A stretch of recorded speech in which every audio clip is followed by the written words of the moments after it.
और मैं happy good morning to all of you. Welcome to the cutup show. और आज के वीडियो में दोस्तों हम लोग 10 जून के करंट अफेयर्स के बारे में पढ़ने वाले हैं दोस्तों। और अभी तक आप लोगों ने चैनल को सब्सक्राइब नहीं किया है तो इसे सब्सक्राइब कर ले और लाइक और शेयर करें अपने दोस्तों के साथ। हाँ दोस्तों, मैं देखता हूँ आप लोग चैनल देखते तो हैं लेकिन सब्सक्राइब नहीं करते हैं, तो आपका एक एक सब्सक्रिप्शन मुझे बहुत सारी मोटिवेशन देता है, तो चैनल को ज़रूर से ज़रूर सब्सक्राइब कर ले। और हाँ, एक इम्पॉर्टेंट बात और दोस्तों, आपको इस चैनल पर जो भी करंट अफेयर दिए जाएंगे उसमें 100% याद रहने की गारंटी दी जाती है कि आपको मैक्सिमम जो है क्वेश्चन यहीं पर याद करवा दिए जाएंगे। ठीक है दोस्तों, तो आप लोग इसे ज़रूर देखें और साथ ही साथ बेल आइकन को दबा लें ताकि जैसे ही मेरा करंट अफेयर आए वैसे ही आपको नोटिफिकेशन मिल जाए। ठीक है दोस्तों, और इसका PDF आपको मेरे टेलीग्राम चैनल t.me/thekutupshow पर मिल जाएगा दोस्तों, तो उसे भी ज्वाइन कर लें। As usual history, economics, politics और ज्योग्राफी के लेक्चर मात्र मैंने पूरे लेक्चर को दोस्तों 11 घंटे में ही कंप्लीट कराए हैं, तो उसे आप लोगों ने नहीं देखा है तो देख ले, क्योंकि यूट्यूब पर ऐसा आपको कहीं नहीं मिलेगा। ठीक है दोस्तों, मैंने पिछले वीडियो में क्वेश्चन पूछा था कि TTL photographer of the year 2021 का अवार्ड जो है किसने जीता है। तो दोस्तों nature TTL photographer of the year 2021 का अवार्ड जीता है कौन से फोटो के लिए, तो ये वाला जो फोटो है दोस्तों, ओरंगटूर का जो फोटो है उसके लिए जीता गया दोस्तों। और इस फोटो का नाम रखा गया the world is going upside down. आप लोग भी अगर जो कोई फोटो खींचते हैं, अच्छा हो सकता है नेक्स्ट में जो है nature TTL photographer of the year 2022 का अवार्ड आप लोग को मिल जाए। ठीक है दोस्तों, तो आप लोग भी फोटो खींचते रहिए। और ये मिला है दोस्तों थॉमस विजयन का, और जिन्होंने भी सही जवाब दिया उनको कॉन्ग्रेचुलेसन।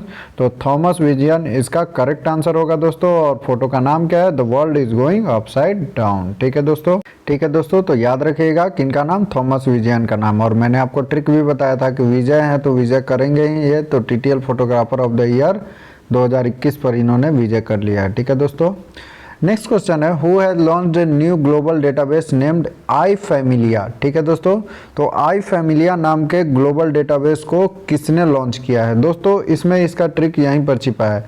I फॉर क्या होता है, इंटरपोल होता है दोस्तों। तो दिए गए ऑप्शन में देखिए इंटरपोल कहाँ पर है, तो यहाँ है।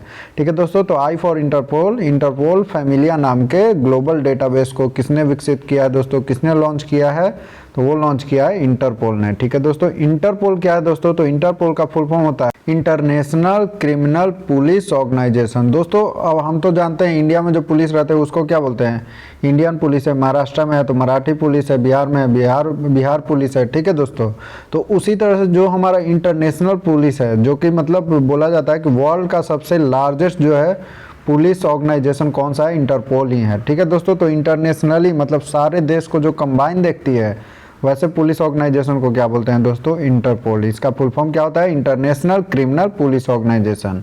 ठीक है दोस्तों, तो इंटरनेशनली मान लीजिए इंटरपोल में किसी का नाम आ जाता है तो उसे जो है दुनिया के चारों तरफ खोजा जाता है दोस्तों।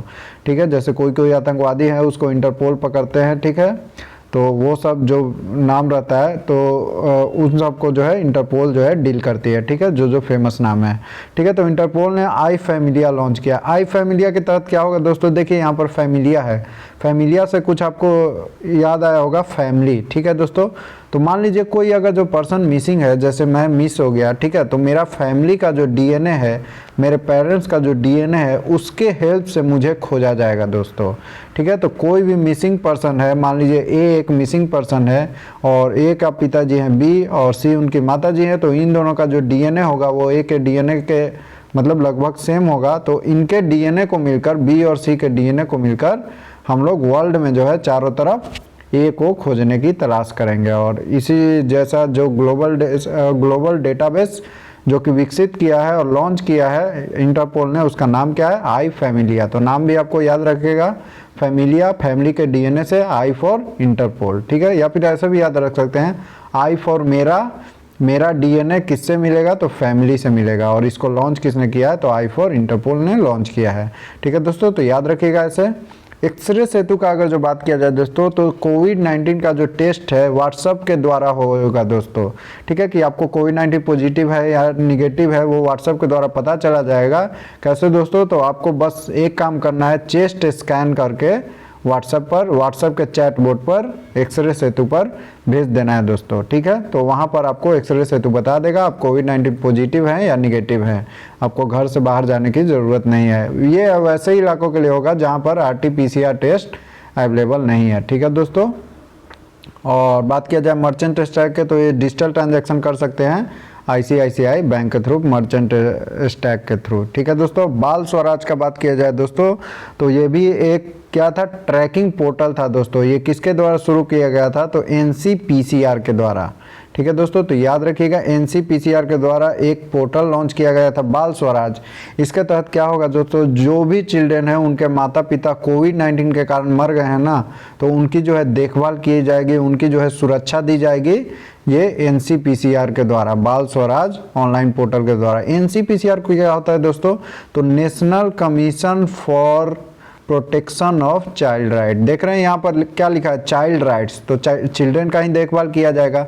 ठीक है, और बाल स्वराज नाम भी है, तो बाल मतलब चिल्ड्रेन हो गया। ठीक है दोस्तों, बाल का स्वराज किया जाएगा। ठीक है।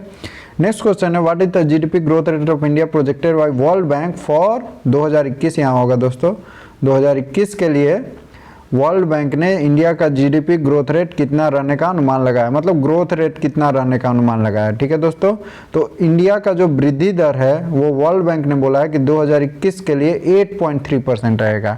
ठीक है दोस्तों, और साथ ही साथ बोला है कि 2022 के लिए कितना रहेगा, तो 2022 के लिए बोला है 7.5% और 2023 के लिए बोला है कि 6.5%। ठीक है दोस्तों, अगर जो आपको याद होगा तो शुरुआत में क्या था, सारे जितने भी ग्लोबल डेटा देने वाले थे फाइनेंशियल इंस्टीट्यूशंस, वो सब बोल रहे थे ऑलमोस्ट 12 से 15% तक इंडिया का जीडीपी ग्रोथ रेट रहेगा। लेकिन क्या हुआ, बाद में लॉकडाउन आया, कोरोना वायरस के केसेस लगातार बढ़ने लगे, कंपनीज बंद हो गई, इसके कारण जो है जीडीपी ग्रोथ रेट को सारे कंपनियों ने कम कर लिया। बात किया जाए 7.9%, तो ये सबसे कम देने वाला है कि इंडिया का जीडीपी ग्रोथ रेट सबसे कम दिया है किसने, एसबीआई के एक रिसर्च रिपोर्ट जो कि इक्को रैप आता है। ठीक है, उसने बताया है कि 7.9% रहेगा इंडिया का जीडीपी ग्रोथ रेट। 10.2% बताया था ऑक्सफोर्ड इकोनॉमिक्स ने, और 11% एशियन डेवलपमेंट बैंक ने बताया था। ठीक है दोस्तों, और 10% किसने बताया था, 10% एचडीएफसी बैंक ने बताया था। तो ये भी याद रखिएगा। और आगे बढ़ते हैं, what is the GDP growth rate of India projected by CRISIL for financial year 22। ठीक है दोस्तों, जब भी मैं फाइनेंशियल ईयर 2022 की बात करता हूँ, इसका मतलब क्या हो गया दोस्तों, 1 अप्रैल 2021 से लेकर 31 मार्च 2022 के पीरियड की बात करता हूँ। ठीक है दोस्तों, तो उस समय क्रिसिल जो है, जो कि फाइनेंशियल इंस्टीट्यूशन है, उसने बताया है कि इंडिया का जीडीपी ग्रोथ रेट, जीडीपी वृद्धि दर 9.5% रहेगा, 9.5% दोस्तों। तो याद रखिएगा 9.5% रहेगा इंडिया का GDP growth rate according to CRISIL. ठीक है दोस्तों, खैर कुछ भी जीडीपी ग्रोथ रेट हो, हम लोगों का ग्रोथ करना बहुत जरूरी है। ठीक है दोस्तों। नेक्स्ट क्वेश्चन है, who has been appointed as MD and CEO Bandhan Bank. तो देख रहे हैं ये हंसता मुस्कुराता हुआ चेहरा, ये किनका है दोस्तों, तो आप लोग CS घोष का नाम सुने होंगे। ठीक है दोस्तों, चंद्रशेखर घोष। और ये हंसता मुस्कुराता हुआ चेहरा मैंने लाया है, पिछले बार मैंने लाया था थोड़ा उदास चेहरा, जिससे कि मेरा भी मन उदास हो रहा था, क्योंकि सीईओ और एमडी बने हैं तो उनका चेहरा हमेशा मुस्कुराते रहना चाहिए दोस्तों। तो बंधन बैंक के सीईओ एमडी कौन बन गए, चंद्रशेखर घोष जी। ठीक है दोस्तों, इनका नाम याद रखिएगा और इनका चेहरा भी याद रखिएगा। वैसे भी सुभाष चंद्र बोस का आप लोग नाम याद ही होगा, सॉरी चंद्रशेखर आज़ाद का नाम आपको याद ही होगा, वो आज़ाद थे, तो बंधन बैंक भी जो है आज़ाद बैंक है। ठीक है दोस्तों, और वुमेन एम्पावरमेंट को ये बहुत बढ़ावा दिया है दोस्तों बंधन बैंक, तो याद रखिएगा इसके बारे में। और बंधन बैंक की स्थापना किसने की थी, चंद्रशेखर घोष ने की थी 2001 ईस्वी में, तो ये भी याद रखिएगा। और 3 साल के लिए एमडी सीईओ बन गए हैं बंधन बैंक के, तो याद रखिएगा इनका नाम चंद्रशेखर घोष, चंद्रशेखर आज़ाद के नाम से इनका नाम याद रखिएगा। ठीक है, बंधन बैंक का एमडी सीईओ। एमडी का फुल फॉर्म होता है मैनेजिंग डायरेक्टर, सीईओ का चीफ एग्जीक्यूटिव ऑफिसर। ठीक है दोस्तों, और विश्ववीर आहूजा के बारे में मैंने बताया ही था, विश्व में वीरता पाने वाले विश्ववीर आहूजा कौन से बैंक के एमडी सीईओ बने हैं, तो आरबीएल बैंक के एमडी सीईओ बने हैं। और मैंने आपको बताया ही था सारे बैंक के एमडी सीईओ की नियुक्ति कौन करता है, आरबीआई करता है। वैसे तो बंधन बैंक ही डिसाइड करते हैं, लेकिन एक होता है नियम, उसके अनुसार जो है आरबीआई जो है पुष्टि कर देता है। प्रदीप चंद्र नायर का अगर जो बात किया जाए दोस्तों, जिन तो ये असम राइफल जो था उनके डायरेक्टर जनरल बनाए गए हैं, तो ये भी इम्पोर्टेंट नाम याद रखिएगा। अरुण कुमार मिश्रा के बारे में अगर जो बोला जाए दोस्तों, तो Arun Kumar Mishra national human right commission जो है ना, उसके चेयरपर्सन बनाए गए हैं अरुण कुमार मिश्रा जी। ठीक है, नेक्स्ट क्वेश्चन है, UNSC recommends which person for second term as UN chief. तो दोस्तों यूएनएससी जो कि यूनाइटेड नेशन सिक्योरिटी काउंसिल होता है, उसने संयुक्त राष्ट्र प्रमुख के रूप में दूसरे कार्यकाल के लिए किसकी सिफारिश की है? तो आप खुद सोचिए दोस्तों, पहले कौन थे यूएन चीफ? ठीक है दोस्तों, पहले कौन थे यूएन चीफ? तो ये रहे एंटोनियो गुटेरस। देखिए यहाँ पर नाम भी है, चौथा नाम एंटोनियो गुटेरस। और इनको फिर से बोला गया कि सेकंड टर्म के लिए भी आप लोग यूएन चीफ रहिए, और इंडिया ने भी इनको सपोर्ट किया है दोस्तों कि सेकंड टर्म के लिए भी आप ही यूएन चीफ रहिए। तो मोस्ट प्रोबेबली यही रहेंगे, एंटोनियो गुटेरस ही। ठीक है, तो 1 जनवरी 2022 से फिर ये 5 साल के लिए कार्यभार को संभालेंगे। ठीक है दोस्तों, और बात किया जाए यूएनसीई के बारे में, तो सेकंड टर्म जो है 1 जनवरी 2022 से, और इसका हेडक्वार्टर कहाँ पर है दोस्तों? तो हेडक्वार्टर कहाँ पर होगा? मेन जो है कंट्री यूएन है, ठीक है, यूनाइटेड नेशन सिक्योरिटी काउंसिल है, ठीक है, और इसका हेडक्वार्टर कहाँ पर रहेगा? तो अमेरिका में रहेगा, न्यूयॉर्क अमेरिका। ठीक है, तो याद रखिएगा, अमेरिका जो है स्ट्रॉन्गेस्ट कंट्री है, इसीलिए यूएनएससी का भी जो कि स्ट्रॉन्गेस्ट माना जाता है, ठीक है, ऑर्गेनाइजेशन, तो उसका भी हेडक्वार्टर भी कहाँ है? अमेरिका में है, तो न्यूयॉर्क। तो ऐसे आप लोग याद रख सकते हैं। ठीक है, और एंटोनियो गुटेरेस के बारे में याद रखिएगा, सेकेंड टर्म भी मोस्ट प्रोबेबली रिकमेंड किया है, तो मोस्ट प्रोबेबली यही जो है देखभाल करेंगे। और चंद्रशेखर घोष के बारे में मैंने आपको बताया ही, प्रदीप चंद्र नायर के भी बारे में आपको बता दिया है। नेक्स्ट क्वेश्चन है, which state government announces creating oxyvan in Karnal? ठीक है दोस्तों, तो ये हैं दोस्तों हरियाणा के सीएम। ये कौन है? मनोहर लाल खट्टर जी। ठीक है, मनोहर लाल खट्टर जी हैं, और ये हरियाणा के सीएम है। और इन्होंने अनाउंस किया है कि करनाल जो डिस्ट्रिक्ट है, करनाल जिला जो है, हरियाणा में एक जिला है दोस्तों, करनाल जिला। अगर जो कोई हरियाणा के होंगे तो आप लोग जानते होंगे, उसमें ऑक्सीवन बनाने की घोषणा की गई। इसके तहत क्या होगा दोस्तों? इसे वैन मत पढ़िएगा, वन पढ़िएगा। ऑक्सीवन के तहत क्या होगा दोस्तों? वन का मतलब क्या होता है, आप ही बताइए। वन का मतलब फॉरेस्ट होता है दोस्तों, जंगल होता है। ठीक है, तो इसमें जो है 80 एकड़ में जंगल बनाया जाएगा। ठीक है दोस्तों, मतलब पेड़ पौधा लगाया जाएगा। जंगल का मतलब जंगल में क्या रहते हैं? पेड़ पौधे रहते हैं। ठीक है दोस्तों, तो 80 एकड़ के ज़मीन में पेड़ पौधे लगाए जाएंगे। और बताए हैं, साथ ही साथ मनोहर लाल खट्टर जी ने बताया कि कैसे पेड़ पौधा हम लोगों के लिए बहुत ज़रूरी है, क्या हम लोगों को प्लानिंग करने चाहिए इसके प्रोटेक्शन के लिए, और साथ ही साथ क्या क्या केयर करें ताकि हम लोग को इसकी बाद में भी ज़रूरत पड़े। ठीक है दोस्तों, इन्होंने और भी मिशन लाया भी था, जैसे प्राण वायु देवता पेंशन स्कीम लाया था, जिसमें अगर जो आप हरियाणा के हैं, ठीक है दोस्तों, तो आपको 2500 रुपये पेंशन के रूप में मिलेगा, अगर जो आप किसी पेड़ पौधे का 75 साल तक जो है उसका केयर करते हैं। ठीक है दोस्तों, देखभाल करते हैं, तो याद रखिएगा। वैसे ही बहुत सारा मिशन इन्होंने लाया था, जैसे पंचवटी प्लांटेशन इन हरियाणा, वो भी एक मिशन था। ऑक्सीवैन करनाल डिस्ट्रिक्ट में और पंचकुला डिस्ट्रिक्ट में, ये सब भी था। इनके बारे में आप लोगों को पढ़ना होगा तो पढ़ लीजिएगा। और केरल का बात करें तो ये तो टॉपर है ही दोस्तों, तो ये फर्स्ट आया था SDG इंडेक्स में। ठीक है, और साथ ही साथ स्मार्ट किचन स्कीम किसने स्टार्ट किया था? केरल ने ही। और पिनरई विजयन यहाँ के कौन बने हैं? चीफ मिनिस्टर हैं। ठीक है, हाल ही में बने हैं। और बात किया जाए वेस्ट बंगाल के बारे में, तो लेजिस्लेटिव काउंसिल का गठन यहीं पर होना है, विधानसभा का गठन। और विधानसभा के बारे में बता दूं, 159 नंबर आर्टिकल बताता है विधानसभा के बारे में, लेजिस्लेटिव काउंसिल के बारे में। असम के बारे में बात किया जाए दोस्तों, तो असम राइफल के DG कौन बने थे, मैंने पीछे ही बताया। साथ ही साथ असम के बारे में एक इम्पोर्टेंट, जो कि इस बार किसी भी एग्जाम में पूछ सकता है, नेशनल पार्क के बारे में, राष्ट्रीय उद्यान के बारे में। ठीक है दोस्तों, तो रायमोना रिजर्व फॉरेस्ट जो कि असम में 6ठा नेशनल पार्क बन गया है, कोकराझार डिस्ट्रिक्ट में यह है दोस्तों। तो याद रखिएगा रायमोना रिजर्व फॉरेस्ट के बारे में। ठीक है, और यहाँ के हाल ही में चीफ मिनिस्टर कौन बन गए हैं दोस्तों? हिमंत बिस्व शर्मा जी, तो ये भी याद रखिएगा। नेक्स्ट क्वेश्चन है, which state government jumps to 3rd spot in anaemia Mukt Bharat index? Anaemia एक बीमारी है दोस्तों, जो कि एज देखकर नहीं होती, ना ही ये देखती है कि आपका जेंडर क्या है, और ना ही ये देखती है कि आप कहाँ पर जन्मे हैं, आपकी ज्योग्राफी क्या है। ठीक है, तो अनेमिया बहुत खतरनाक बीमारी है जो कि भारत में तेज़ी से फैल रही है। और अनेमिया मुक्त भारत इंडेक्स में किस राज्य सरकार ने तीसरा स्थान पा लिया है? तो वो राज्य सरकार है दोस्तों हिमाचल प्रदेश। तो हिमाचल प्रदेश का नाम याद रखिएगा।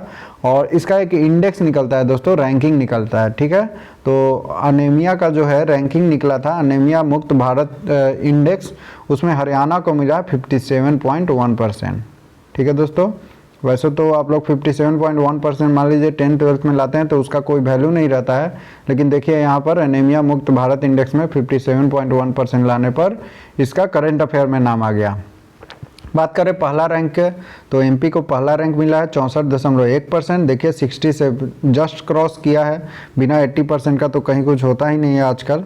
और उड़ीसा का बात किया जाए दोस्तों तो 59.3% लेकर ये मतलब 59.3 अंक लेकर इंडेक्स में जो भी रैंक में अंक है 59.3 अंक लेकर ये सेकंड स्थान पर है उड़ीसा। पहला पे एमपी है हमारा और थर्ड पे है हिमाचल प्रदेश एचपी। ठीक है दोस्तों, तो पहला एमपी है, दूसरा उड़ीसा है, तीसरा है एचपी। ठीक है, तो याद रखिएगा आप लोग, पीपी वाला लास्ट में है। और केरल, हरियाणा और असम के बारे में मैंने आपको ऑलरेडी बता दिया है। नेक्स्ट क्वेश्चन है बाफ्ता टीवी अवार्ड्स 2021 के विनर अनाउंस हुआ। ठीक है दोस्तों, तो उसमें क्या क्या है हम लोग देख लेते हैं। इसका एमसीक्यू मैं बनाना चाहूँगा तो 3, 3, 6, 1, 7 एमसीक्यू बन जाएगा। सो मैंने लिख दिया है इसी में। सबसे पहले तो बाफ्ता का फुल फॉर्म देख लेते हैं दोस्तों। तो ब्रिटिश अकेडमी टेलीविज़न अवार्ड्स होता है दोस्तों। इसमें जनरली हम लोग ब्रिटिश का जो भी सीरियल रहता है या फिर प्रोग्राम रहता है उन्हीं को अवार्ड दिया जाता है। ठीक है दोस्तों, तो अगर जो बात किया जाए लीडिंग एक्ट्रेस की तो माइकेला कोयल को मिला है। और कौन सी मूवी के लिए? I may destroy you. Leading actor Paul Mescal को मिला है नॉर्मल पीपल मूवी के लिए। ड्रामा सीरीज जो है सेव मी 2 के लिए मिला है। आप लोग याद भी रख सकते हैं ड्रामा सीरीज के बारे में, ये तो ड्रामा ही होगा कि सेव मी 2। ठीक है दोस्तों, best comedy performance Charlie Cooper and Amy Lou Wood को मिला है। Best comedy series inside number 9। Original music Harry Scott Roadkill के लिए मिला है। तो आप लोग सुन सकते हैं रोडकिल का एक गाना हैरी स्कॉट के द्वारा गाया गया है, उनको ओरिजिनल म्यूजिक का अवार्ड मिला है। आप लोग सुनिए और बताइएगा कि कैसा लगा आप लोग को। और स्पोर्ट्स में बात किया जाए दोस्तों तो इंग्लैंड और वेस्ट इंडीज़ का जो टेस्ट क्रिकेट दिया गया था स्काई स्पोर्ट्स पर, उनको मिला है बेस्ट स्पोर्ट्स का अवार्ड। ठीक है दोस्तों, नेक्स्ट क्वेश्चन देखते हैं। Who has inducted 3 ALH MK3 advance light helicopter. दोस्तों किसने अपने बेरे में स्वदेश निर्मित 3 उन्नत हल्के हेलीकॉप्टर ALH MK3 शामिल किए हैं? तो दोस्तों शामिल किए हैं किसने? इंडियन नेवी ने। तो याद रखिएगा दोस्तों, इंडियन नेवी में अभी ALH MK3 advance light helicopter जिसका नंबर कितना है? 3 नंबर। ठीक है दोस्तों, 3 number of ALH MK3 advance light helicopter को इंडियन नेवी में शामिल किया गया है। और बात किया जाए दोस्तों इसके फैसिलिटी के बारे में तो मैं आपको बताऊंगा ही। और इसको निर्माण किसने किया है दोस्तों? तो कोई भी देश में इसका निर्माण नहीं हुआ है, ये अपने देश में ही निर्माण हुआ है। विशाखापत्तनम में इसका निर्माण हुआ है और इसे बनाने वाली इंडियन कंपनी है जिसका नाम है हाल। हाल का नाम आप लोग जानते ही होंगे, हिंदुस्तान एरोनॉटिक्स लिमिटेड। तो कल मैंने आपको बताया भी था कि जो MH-60 रोमियो जो USA से हम लोग ले रहे हैं, ठीक है दोस्तों, तो उससे भी ज़्यादा अच्छा MH-60 रोमियो से भी ज़्यादा अच्छा हम लोग चॉपर जो है अपने भारत में ही निर्माण कर सकते हैं। अगर जो 16,000 करोड़ जो है हम लोग का फैसिलिटी जो है हम अपने इंजीनियर और साइंटिस्ट पर खर्च करें तो ये जो है बेस्ट एग्जांपल है उसका। कल के जो करंट अफेयर आया था और आज का जो करंट अफेयर आया, आज वाला ज़्यादा अच्छा मुझे लगा क्योंकि ALH MK3 advance light helicopter को इंडिया में बनाया गया हाल के द्वारा इंडियन नेवी के लिए। और इसका फैसिलिटी का बात किया जाए दोस्तों तो इसमें जो सर्विलेंस रडार लगाया गया है, ठीक है दोस्तों, तो इसमें एक और फैसिलिटी है कि नाइट में भी जो है रेस्क्यू ऑपरेशन इसका किया जाएगा दोस्तों। ठीक है, मान लीजिए बचाव किसी को चाहिए, मान लीजिए कहीं पर ज़रूरत है तो नाइट में भी सर्च एंड रेस्क्यू ऑपरेशन किया जाएगा इससे। और इलेक्ट्रो ऑप्टिकल इक्विपमेंट का इसमें यूज किया गया है दोस्तों। साथ ही साथ कोस्टल में जो है सिक्योरिटी प्रोवाइड करेगा, मतलब जहाँ पर ज़मीन के किनारे नदी वगैरह है वहाँ पर जो है सिक्योरिटी प्रोवाइड करेगा कोस्टल एरिया जो भी है उसमें। और आप लोग को बता ही दिया कि नाइट में भी ये जो है सर्च और रेस्क्यू ऑपरेशन किया जा सकता है। और हाल का एक बार बात करते हैं दोस्तों, तो हाल के अभी CMD कौन है दोस्तों? चेयरमैन एंड मैनेजिंग डायरेक्टर तो R माधवन है। और हाल का हेडक्वार्टर कहाँ पर है? तो बेंगलोर में है। तो ये भी याद रखिएगा दोस्तों। और बात किया जाए अगर जो IIT रोपर के बारे में, तो देखिए फेक बस्टर नाम के यूनिक डिटेक्टर को किसने बनाया था? IIT रोपर ने। और साथ ही साथ एक और MB टैग टेम्परेचर करके बनाया था, टेम्परेचर सेंसर, वो भी किसने बनाया था? IIT रोपर ने। MB टैग क्या करेगा दोस्तों? MB टैग क्या करेगा कि वैक्सीन लेते वक्त बॉडी का टेम्परेचर कितना डाउन हो रहा है, कितना अप हो रहा है, ये हम लोग जान सकते हैं। ठीक है दोस्तों। बार्सिलोना वुमेन का अगर जो बात किया जाए दोस्तों तो वुमेन्स चैंपियन लीग ट्रॉफी को जीता था बार्सिलोना वुमेन ने। और मैनचेस्टर सिटी ने कौन सा 2020-21 का जो Premier League champions for third time जीता है, किसने? मैनचेस्टर सिटी ने। तो ये भी याद रखिएगा। और ये बेस्ट एग्जांपल है हमारे इंडियन इंजीनियर्स और साइंटिस्ट के लिए कि हम लोग बेस्ट हैं। ठीक है दोस्तों।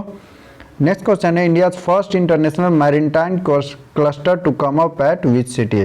तो कौन से सिटी में आएगा दोस्तों? सबसे पहले आप लोग सोचिए कौन से राज्य में आएगा। तो ये सब जितने भी कारनामे हैं वो मोदी के राज्य गुजरात में ही आने वाला है दोस्तों। तो इंडिया का, खैर ये बहुत अच्छी बात है, भारत का पहला अंतर्राष्ट्रीय समुद्री क्लस्टर कहाँ पर बनाया जाएगा दोस्तों? गिफ्ट सिटी में।